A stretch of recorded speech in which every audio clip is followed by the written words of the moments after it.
وقت ہم چلتے ہیں، ہمارے ساتھ موجود ہیں سمرینہ بطول صاحبہ، ان کے پاس اور ان سے پوچھیں گے کہ وہ کیا سنا رہی ہیں۔ جی بیٹے کیا سنا رہی ہیں؟ سندھی میں بہت ہی خوبصورت کلام ہے، مدینے کی یاد میں۔ جی بسم اللہ بسم اللہ۔ کئیو قرب مدینے جا سائیں، وری سکڑی ڈاڈ ستایو اچھا دیس تجھے پنجو دیس چھڑے، ہتے دکھڑن ڈاڈ دکھایو کیا بات ہے۔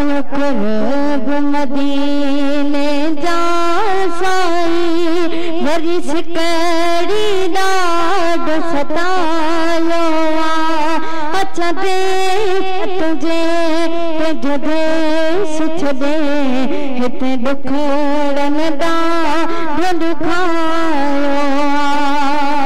کیا بات ہے، سبحان اللہ۔ مجھے روح کی راحت مل دیا، اے قلب قرار مدینے میں، مجھے روح کی راحت مل دیا، اے قلب قرار مدینے میں، مجھے زغار مدینے اچھا وڈو شوق در میں سمایو، اچھا دیس تجھے پنجو دیس چھڑے، ہتے دکھڑن ڈاڈ دکھایو، اچھا دیس تجھے پنجو دیس چھڑے، ہتے دکھڑن ڈاڈ دکھایو۔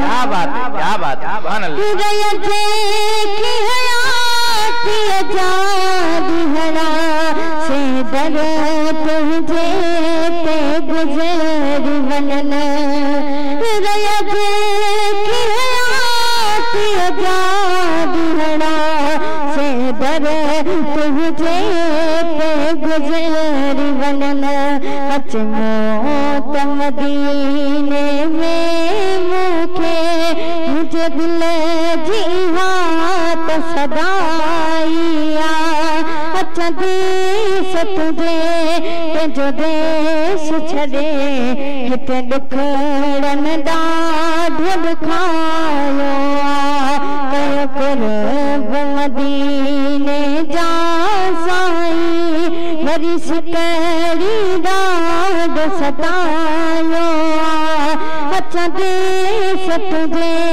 پنجو دیس چھڑے، ہتے دکھڑن ڈاڈ دکھایو۔ سبحان اللہ سبحان اللہ۔ یہ تھی سمرینہ بطول صاحبہ جنہوں نے بہت ہی پیارے انداز میں سندھی میں کلام سنایا۔ جی ناظرین جو ہمیں لائیو دیکھ رہے ہیں، ایک بار پھر ان کی طرف چلتے ہیں۔ میر کامران بابا سنگھ آپ کا بہت بہت شکریہ، درویش احمد قادری صاحب آپ کا بہت بہت شکریہ، استاد محمد شفیق شیخ صاحب آپ کا بہت بہت شکریہ، محمد ہاشم پہور صاحب آپ کا بہت بہت شکریہ، عبداللطیف بھائی آپ کا بھی نام آ رہا ہے، عبداللطیف بھائی اور عبداللطیف جتوئی صاحب بھی، آپ دونوں ہمارا پروگرام لائیو دیکھ رہے ہیں۔ عبداللطیف بھائی پتہ نہیں آپ کہاں سے دیکھ رہے ہیں، لیکن عبداللطیف جتوئی صاحب تو مدینہ منورہ سے ہمارا پروگرام ہمیشہ لائیو دیکھتے ہیں اور پیارے پیارے کمنٹس دیتے ہیں، آپ کا بہت بہت شکریہ۔ جمیل احمد صاحب آپ کا بہت بہت شکریہ، شیر زمان کٹباڑ صاحب آپ کا بہت بہت شکریہ، زین العابدین کٹباڑ صاحب آپ نوجوان کٹباڑ اتحاد کے چیئرمین ہیں، آپ ہمارا پروگرام لائیو دیکھ رہے ہیں اور پیارے پیارے کمنٹس دے رہے ہیں، آپ کا بہت بہت شکریہ۔ مومنو خوشیاں مناؤ، کملی والا گیا، رب صلی